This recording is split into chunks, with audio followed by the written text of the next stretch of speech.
नमस्कार प्यारे छात्रों, कैसे हैं आप सभी। उम्मीद करते हैं आप भी अच्छे होंगे, आपके परिवार के सभी लोग बहुत अच्छे होंगे। स्वच्छ रहिए, आसपास के वातावरण को स्वच्छ रखिए, वृक्षारोपण कीजिए। चलिए, अभी तक हमने वर्णों का परिचय यानी स्वर व्यंजन आयोगवाह पढ़े, उसके बाद हमने उच्चारण स्थान किया, प्रयत्नों को पढ़ा, तत्पश्चात हमने पुरुष पढ़े, उसके बाद में पुरुष यानी प्रथम पुरुष, मध्यम पुरुष, उत्तम पुरुष, उसके बाद हमने प्रत्यय पढ़े, कृत प्रत्यय, तद्धित प्रत्यय और स्त्री प्रत्यय। आज हम पढ़ने उपसर्ग हमने पढ़े। उपसर्ग 22 प्रकार के होते हैं, ठीक है। उनके उपसर्गों के अर्थ पढ़े, वाक्य प्रयोग करना सीखा, कैसे धातुओं के साथ उपसर्गों का प्रयोग करने पे क्रियाओं के अर्थों में परिवर्तन हो जाते हैं, वो सारी चीज़ें पढ़ी। आज हम पढ़ने जा रहे हैं अव्यय प्रकरण। चलिए,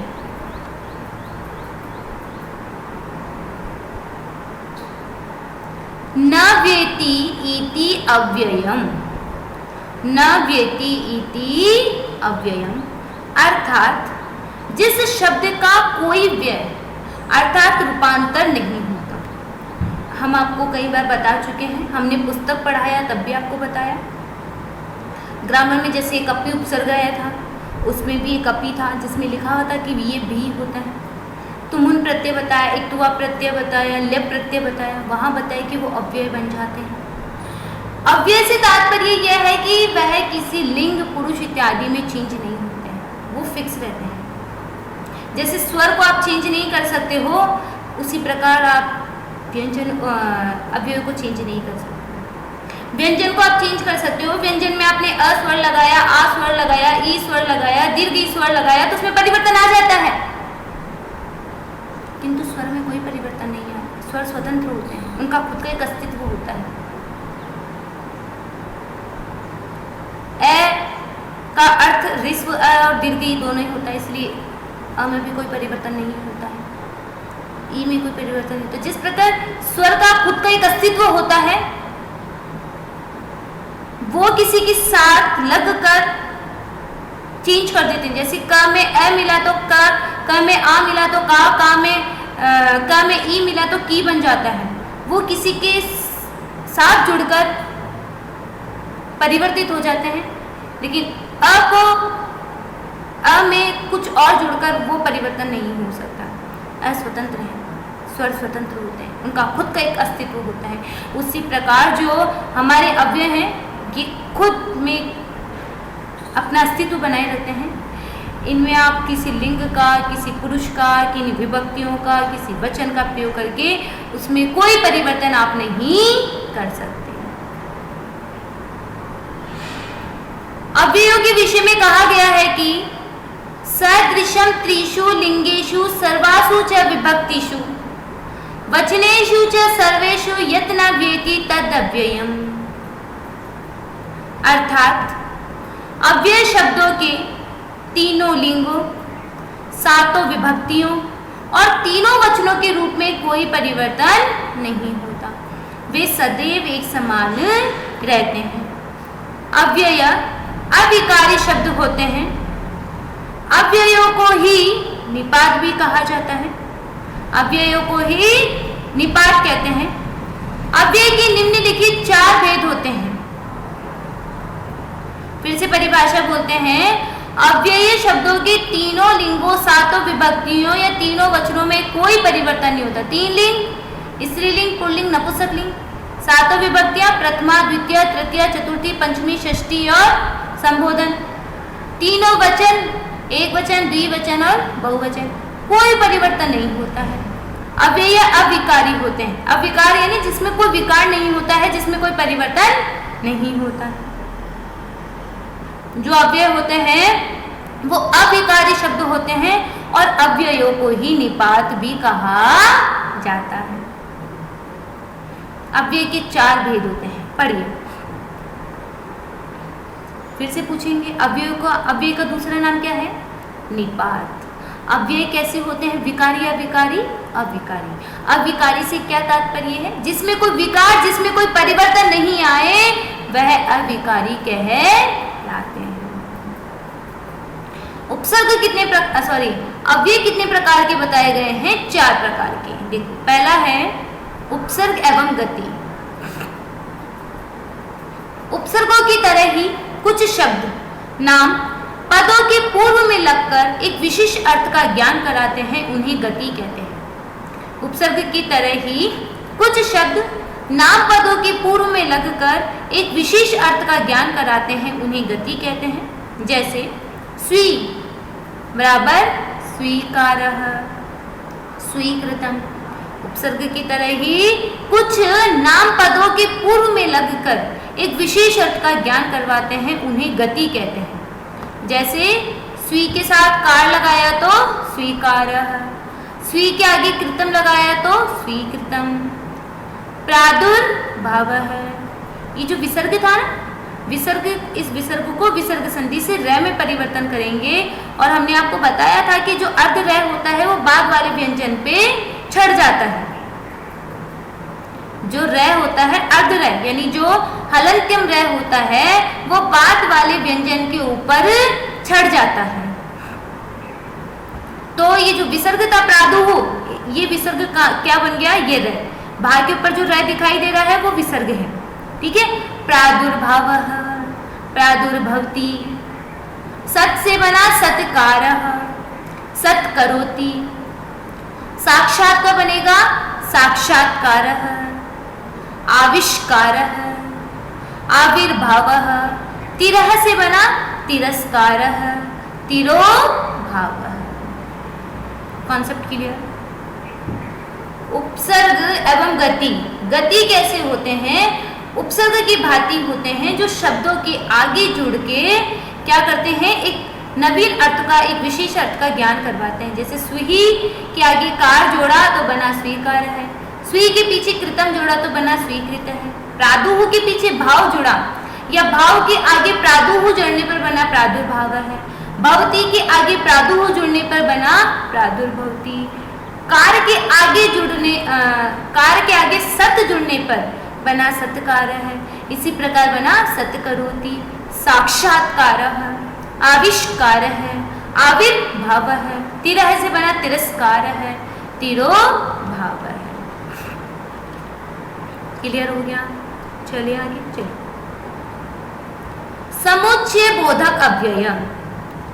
जो अव्यय दो उपवाक्यों को जोड़ते हैं, जो अव्यय दो उपवाक्यों को जोड़ते हैं। देखो, हमने एक बार पहले भी बताया था आपको, एक तो मुख्य होता है, गौण होता है। मुख्य जैसे प्रिंसिपल सर, गौण उप प्रिंसिपल सर। ठीक है। उसी प्रकार वाक्य और उपवाक्य, प्रधानाचार्य उप प्रधानाचार्य। वाक्य के बाद में जो होते हैं वो उपवाक्य कहलाते हैं। वे जो अव्यय दो उपवाक्यों को जोड़ते हैं उन्हें समुच्चय बोधक अव्यय कहते हैं। ये 2 प्रकार के होते हैं। जो पूर्ण नहीं होते हैं, मतलब आप देखिए उदाहरण से समझ में आ जाएगा आपको। पहला संयोजक। संयोजक यानी तो जोड़ना, और वियोजक यानी अलग करना। संयोजक यानी तो 2 वाक्यों को जोड़ता है। जो राम जाता है और खाता है, यहाँ हमने 2 जोड़ लिया। राम आता है और खाता है, ये 2 शब्द हमने जोड़ लिया। राम पढ़ चुका, अब सोने जा रहा है, ये हमने 2 वाक्यों को तोड़ दिया। देखिए, च यानी और, अथवा, तथापि फिर भी, इति इस प्रकार, यथा जैसे, तथा वैसे, आदि ये होते हैं संयोजक। वियोजक अथवा, किंतु, तथा, चेत, तू, अथ। अभी हमने कहा अथ का प्रयोग किया हमने कि वह खाना खा चुका, अब इसके बाद वह सोने जा रहा है। अथ, अथो, तर्हि, चेत ये वियोजक होते हैं। ये 2 वाक्यों को अलग करते हैं, लेकिन इनके साथ ही जुड़ते हैं। जैसे देखिए, संयोजक च अथवा तथापि इति यथा तथा आदि। यथा रामः विद्यालयं गच्छति, रमा च उपवनं गच्छति। रामः यानी राम, विद्यालयं यानी विद्यालय को, गच्छति यानी जाता है। राम विद्यालय को जाता है, रमा रमा, च यानी और, उपवनम यानी उपवन को, गच्छति यानी जाता है। राम विद्यालय को जाता है और रमा बगीचे में जाती है या उपवन को जाती है। दो वाक्य को जोड़ा है, राम अलग जा रहा है, रमा अलग जा रही है, लेकिन दो वाक्यों को जोड़ दिया किसके साथ? चर के साथ। राम विद्यालय की ओर जाता है तथा रमा बगीचे की ओर जाती है। वियोजक अथवा किंतु तथा चेत तु अथो तरहि चेत आदि यथा जैसे त्वम दुग्धम पास्यसि, तुम दूध पियोगे, अथवा या शीत पेयम ठंडा पानी पियोगे। ठंडा पानी से मतलब कुछ शीतल जैसे कोल्ड ड्रिंक इत्यादि पियोगे। आप बोलते हैं ना चाय लोगे या ठंडा लोगे, तो चाय लोगे या ठंडा लोगे, चाय अलग है, गर्म चीज अलग है, ठंडा अलग है, लेकिन दोनों को हम जोड़ देते हैं। दोनों है तो पेय पदार्थ ही, पीने का ही पदार्थ है ना, लेकिन गर्म कर दिया, एक को ठंडा कर दिया, दोनों को अलग कर दिया हमने। किया किसके द्वारा? अथवा के द्वारा। चाय पियोगे या ठंडा पियोगे, मतलब दोनों में से एक ही पीना है आपको भाई। या तो चाय पीना है तो चाय पी लो, दूध पीना ओ ठंडा पीना है तो ठंडा पी लो। बोलो आप किससे इच्छुक हो? ठीक है, इस तरह से बताया गया। ठीक है, क्या बोला?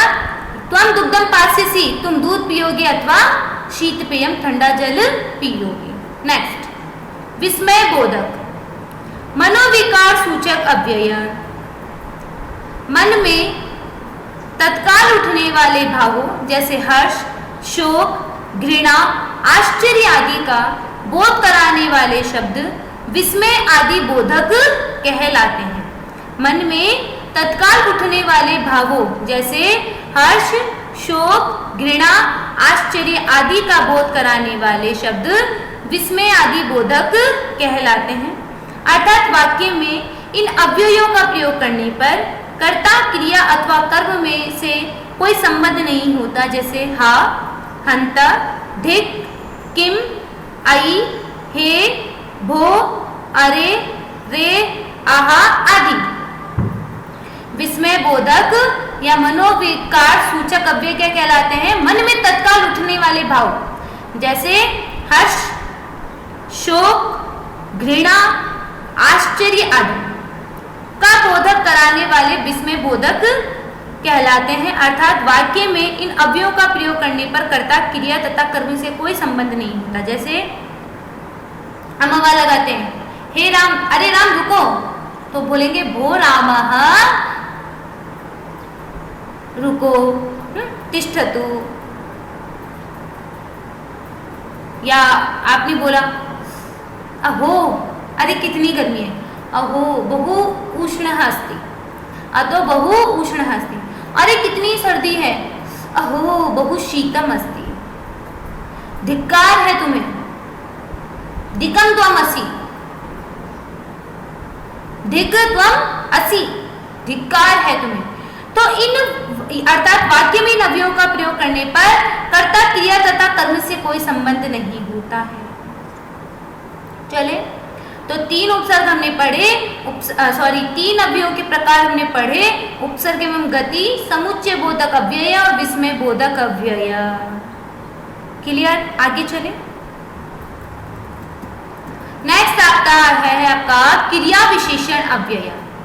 क्रिया विशेषण अव्यय ये सबसे इंपॉर्टेंट भी है, बाकी तो तीनों भी इंपॉर्टेंट थे, ये तीनों भी काम आएंगे, लेकिन ये आपके विशिष्ट है, काम आते हैं।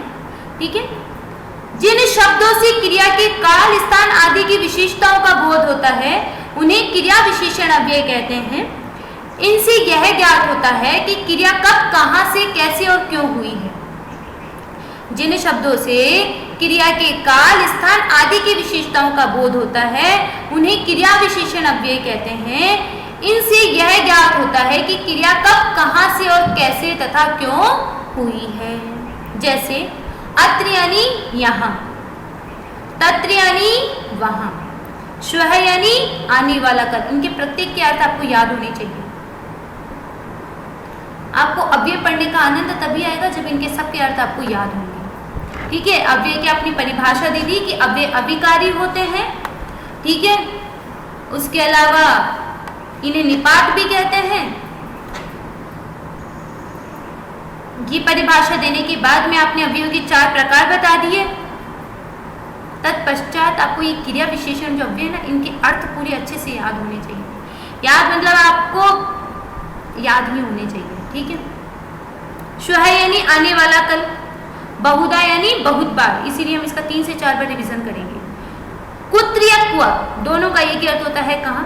यत्र यानी जहां, सर्वत्र यानी सब जगह, यदा यानी जब, कदा कब, तदा तब, अद्य आज, हियर बीता हुआ कल, स्व अपना, इदानीम इस समय, तदानीम उस समय, अधुना इस समय, अन्यधु दूसरे दिन, अत्रैव यही, परश्वः परसों, मृषा झूठ, मां मत, बहु बहुत, एव ही एकदा एक बार, उच्च ही जोर से या ऊंचाई पर, नीचे ही नीचे, अधः नीचे, बहि बाहर, इत्थम इस प्रकार, कथम कैसे या किस प्रकार, च और, अपि भी, अतः इसलिए, शीघ्रम जल्दी, सहसा अचानक, ध्रुवम ही, अतीव अत्यधिक, तथा वैसे या उस प्रकार, सार्धम या साकम का साथ, कश्चित कोई, एतावत इतना अधिक, तत्रैव वही। चलिए अब इसका एक एक बार हम बोलेंगे, 5-5 बार आप इसका रिपीटेशन करेंगे, क्योंकि बच्चा ये स्टूडेंट्स ये आपको एक एक लर्न होने चाहिए अच्छे से। ये याद हो गए मतलब आपको अव्यय का 70% भाग समझ में आ गया, ठीक है। देखिए बोलिए, एक बार हम बोलेंगे, बाकी शेष 4 बार आप बोलेंगे और हमें आवाज आनी चाहिए। अत्र यहाँ, अत्र यहाँ, अत्र यहाँ, अत्र यहाँ, तत्र वहाँ, तत्र वहाँ, तत्र वहाँ, श्वः आने वाला कल, श्वः आने वाला कल, श्वः आने वाला कल, हियर जो कल जा चुका, हियर जो कल जा चुका, और अद्य आज, हियर अद्य श्वः, ये यानी जो जा चुका, अद्य यानी जो आज है, श्वः यानी आने वाला कल, जो जा चुका हियर, जो आज है अद्य, जो आएगा वो श्वः। बहुधा बहुत बार, बहुधा बहुत बार, कुत्र या क्व इसका अर्थ होगा कहाँ, कुत्र या क्व का कहाँ, यत्र जहाँ, यत्र जहाँ, सर्वत्र सब जगह, सर्वत्र सब जगह, यदा जब, यदा जब, कदा कब, कदा कब, तदा तब, तदा तब, अद्य आज, अद्य आज, अद्य आज, हियर कल बीता हुआ कल, हियर कल, हियर कल, स्व अपना, स्व अपना, स्व अपना, इदानीम इस समय, इदानीम इस समय, इदानीम इस समय, तदानीम उस समय, तदानीम उस समय, तदानीम उस समय, अधुना इस समय, तदुना इस समय, यानी इदानीम यानी इस समय, अधुनाम यानी भी इस समय, तदानीम यानी उस समय, तीनों समय के लिए, इदानीम इस समय, तदानीम उस समय, अधुना अभी इस समय, मतलब अधुना का अर्थ भी क्या होगा इस समय, अन्यधु दूसरे दिन, अन्यधु दूसरे दिन, अत्रैव यहाँ ही, अत्रैव यहाँ ही या यही, परश्व परसों, परश्व परसों, श्वः यानी कल, परश्व यानी परसों, श्वः यानी कल और परश्व यानी परसों, अद्य आज, श्वः आने वाला कल, परश्व है आने वाला दूसरा दिन, हियर बीता कल, पर हियर जो 2 दिन बीत चुके हैं, ठीक है। मृषा झूठ, मृषा झूठ, मृषा झूठ, मां मत, मां मत, बहु बहुत, बहु बहुत, बहु बहुत, एव ही, एव ही, एव ही, एकदा एक बार, एकदा एक बार, एकदा एक बार, उच्च ही जोर से, उच्च ही जोर से, नीचे ही नीचे, नीचे नीचे, नीचे ही नीचे, आधा नीचे, आधा नीचे, बही बाहर, बही बाहर, उच्च ही ऊंचे से, नीचे ही नीचे से, उच्च ही ऊंचे से, नीचे ही नीचे से, आधा नीचे, ऊपरी ऊपर, ऊपर, आधा नीचे ऊपरी ऊपर, आधा नीचे ऊपरी ऊपर, बही बाहर, बही बाहर, अंतः अंदर, अंतः अंदर, अंतः यानी अंदर, बही यानी बाहर, उच्चे यानी ऊंचा, नीचे ही यानी नीचा, ठीक है। आधा यानी नीचे और ऊपरी यानी ऊपर। Concept clear?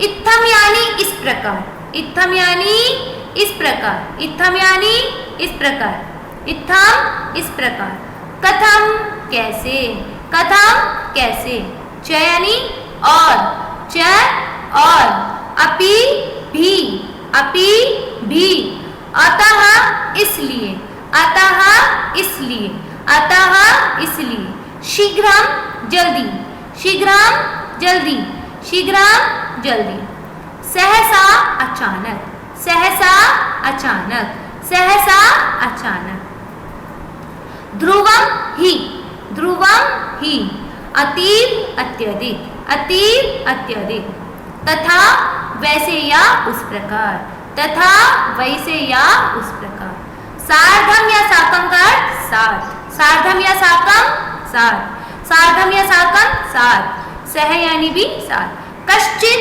कोई, कश्चित कोई, एतावत इतना अधिक, एतावत इतना अधिक, तत्रैव वहाँ ही, तत्रैव वहाँ ही। इस प्रकार हमने आज अव्यय पढ़ा। अव्यय की परिभाषा होगी न व्यति इति अव्ययम। जिस शब्द का कोई व्यय अर्थात रूपांतर नहीं होता वे अव्यय कहलाते हैं। अव्यय को अविकारी या निपात कहते हैं। अव्यय ये 4 प्रकार के होते हैं, उपसर्ग एवं गति होते हैं, अर्थात जिनके आगे उपसर्गों की भांति जुड़ जाते हैं वे उपसर्ग या गति अव्यय कहलाते हैं। जो दो शब्दों को जोड़ते या दो वाक्यों को जोड़ना या दो वाक्यों को अलग करना होता है वो समुच्चय बोधक अव्यय। विस्मय बोधक जिसमें हमारे मन के भाव, अरे डर जाना या जोर से बोलना, ठीक है, या किसी को धिक्कार, मतलब मन के भाव, धिक्कार है तुम्हें, अरे इतना अच्छा काम हो गया, अरे ये तो बहुत बुरा काम हुआ, अरे तुम कैसे हो, इन तरह के शब्दों का हमारे मन के भाव जो निकल कर आते हैं वो मनोभाव कहलाते हैं। और क्रिया विशेषण जिन शब्दों के से क्रिया के काल स्थान आदि की विशिष्टताओं का बोध होता है वो क्रिया विशेषण अव्यय कहलाते हैं। इस प्रकार आज की कक्षा यहीं समाप्त करते हैं। अग्रिम कक्षा में अग्रिम अव्यय के प्रकारों, इनके इत्यादि के नाम से हम पढ़ेंगे, ठीक है। सबसे पहले जो और अव्यय हैं वो पढ़ेंगे, तत्पश्चात इनका वाक्य प्रयोग इत्यादि करेंगे। आज कक्षा यहीं समाप्त करते हैं। धन्यवाद। अग्रिम कक्षा में मिलते हैं।